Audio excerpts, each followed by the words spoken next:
como você está organizando os capítulos das 3 partes na sua cabeça. Eu acabei me rendendo às legendas.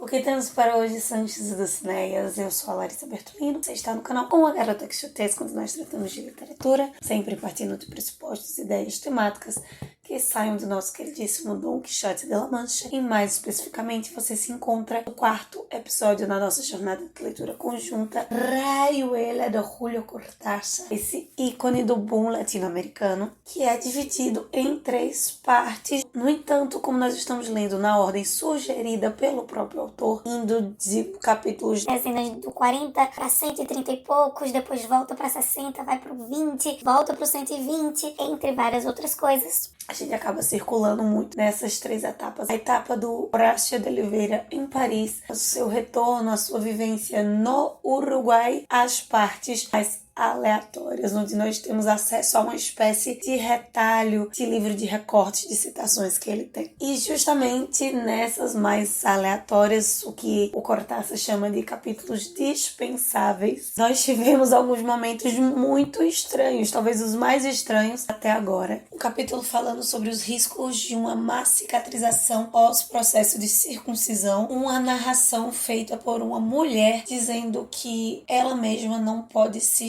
cheirar, não pode ter a experiência que ela tem ao se aproximar, acalentar e cheirar outras pessoas, ou quando outras pessoas fazem isso nela. Ou um trecho do Jean Tardot comparando a vida e a casa com as verdadeiras faces de quem nós somos de verdade, nossa expressão através de uma estética do lar, a nossa performance social. Assim como um capítulo aparentemente desnecessário, mas extremamente importante, do Moreliana, essa versão feminina do Morelli, 2 autores ficcionais e o Clube da Serpiente que o Horácio lê, falando sobre a sua observação de determinados animais. Todos esses capítulos aparentemente aleatórios vão falar muito sobre percepção, seja através da visão, do olfato, da audição, do tato, de outros sentidos também, que não se restringe apenas aos 5 principais, que acabará abordando bastante a recepção estética do modernismo, esta que também se encontrava em crise. Comentando sobre a Moreliana,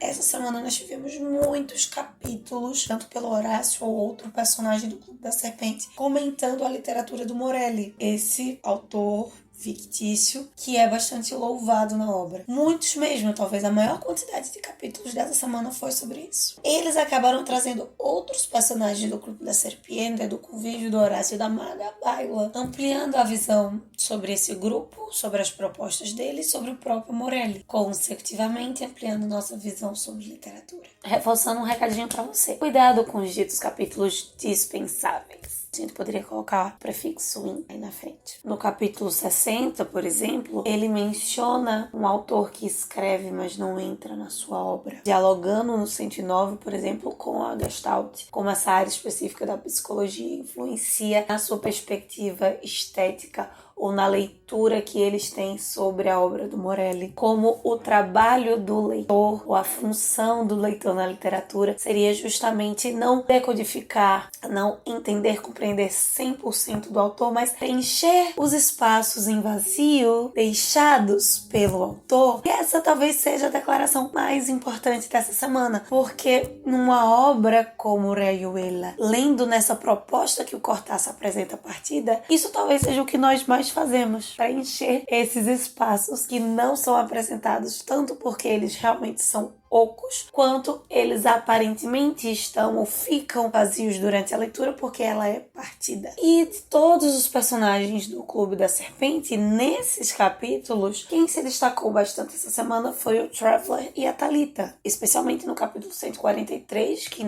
já é bem pertinho do final da obra, que é escrito pelo Traveler. Ele é uma espécie de paralelo, de duplo do Horácio Oliveira, porque ele tem essa relação íntima de escrita literária literária como Horácio, tem uma relação de amante com a Thalita, a mesma medida que o Horácio tem com Lamar. A solidão no mundo dos sonhos e o partilhamento de desejos entre ele e a Thalita é uma visão freudiana da relação até do Horácio e da Thalita, como se o nosso casal uruguaio inicial fosse a visão fixa ou a interpretação anterior da literatura, enquanto que o Traveller e a Thalita é a interpretação dessa relação romântica na ficção através da influência da teoria freudiana, da psicanálise sobre o modernismo. Tanto é que, em um momento, a obra literária do Morelli vai questionar essa relação forma e conteúdo literária, num aspecto mais profundo, a ponto do Traveller e da Thalita parecerem ser personagens do próprio Morelli dentro do universo do Horácio. Comparando essas relações paralelas, eu acabei ficando em dúvida até se é o Etienne ou a Etienne que se relaciona com o Horácio. Tanto porque o Gregorovius fica com inveja da relação do Horácio com Etienne e a Maga sim sente ciúmes da relação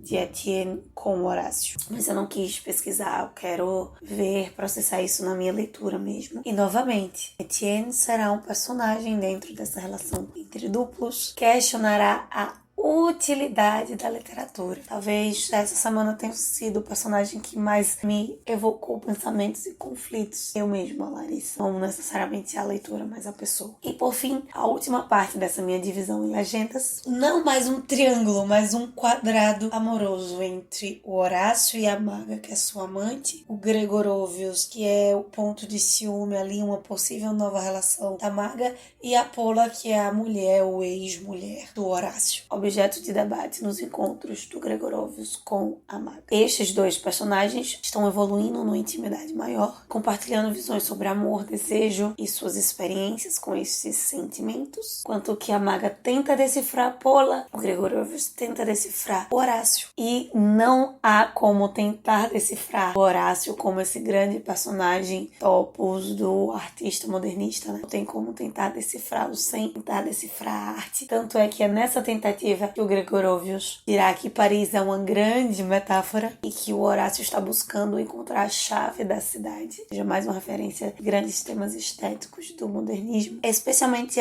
o exame cerrado de si mesmo, né? Essa busca existencial que o modernismo evoca. Tanto é que é o Gregorovius analisando o Horácio que nos vai dar uma pista de que ele teria, até como um grande intelectual, abandonado o trabalho, o uso da arte da estética enquanto intelectual nessa sua busca por algo que no final das contas nem ele sabe o que é. Nós estamos conhecendo ou tentando conhecer o Horácio na sua relação com terceiros e sob o olhar desses terceiros, quartos, quintos. Inclusive o Gregorovius solta uma informação muito estranha que me trouxe novamente a ideia do Leopoldo Bloom, né? Como esse cara estranho, admirável, que cativa, que tem atitudes reprováveis. No caso da em cima da empregada, o Horácio abandona ou teria abandonado a Pola quando ela descobriu um câncer de mama e parece que ele sabia disso. Por isso, o capítulo 28 foi o capítulo mais intenso dessa semana e talvez o capítulo mais intenso até agora. Ele foi bem extenso. Eu reli, demorei um pouco a entender, porque eu estava evitando buscar referência sem processar bastante coisa sozinha pela minha leitura mesmo. Mesmo sendo um capítulo inicial, 28 para 155 é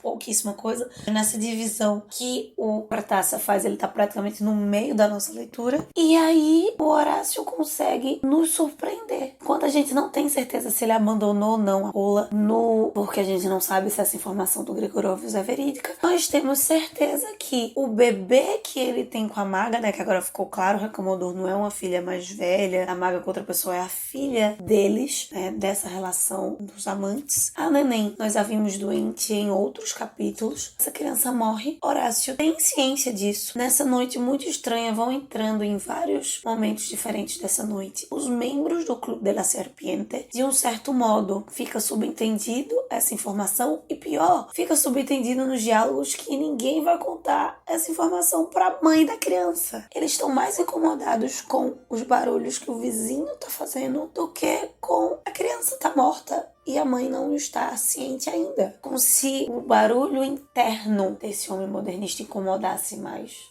do que a dor do próximo. Ao mesmo tempo que esses membros que estão chegando, eles também vêm com a informação de que o Guy, um amigo em comum ali, se suicidou. E novamente fazendo um paralelismo com o Ulysses do Joyce, tem essa relação, né? Eles estão indo, tem a ida do Bloom até o velório, essa informação do colega também que tirou a própria vida. E em ambos os casos há um silenciamento dessa morte, um silenciamento desse sofrimento ou desse impacto dessa informação, como se não fosse nada demais. Ainda que se saiba pelo ar que não é uma informação qualquer que está sendo passada ali. É a parte mais estranha da relação do Horácio com a Maga, da minha relação enquanto leitora, é tentar entender esse personagem. No capítulo 101, há algo semelhante, mas nessa ideia de silenciamento, e que eu me amarrei nele para tentar entender um pouco, eu sei lá, se ele tinha alguma dica pro capítulo 28, mas eu não consegui, porque vai para outra interpretação. Fala da relação entre a Pola e o Horácio, não só da relação amorosa que eles têm, mas da relação sexual em si, onde eles ficam ali em silêncio por um bom tempo, apenas contemplando o olhar um do outro, uma espécie de silêncio confortador, reconfortante, ao mesmo tempo que essa angústia ela se desenvolve no meio desse silêncio. E não se sabe o que é maior, se é a angústia ou se é o conforto, porque é como se elas viessem de aspectos separados,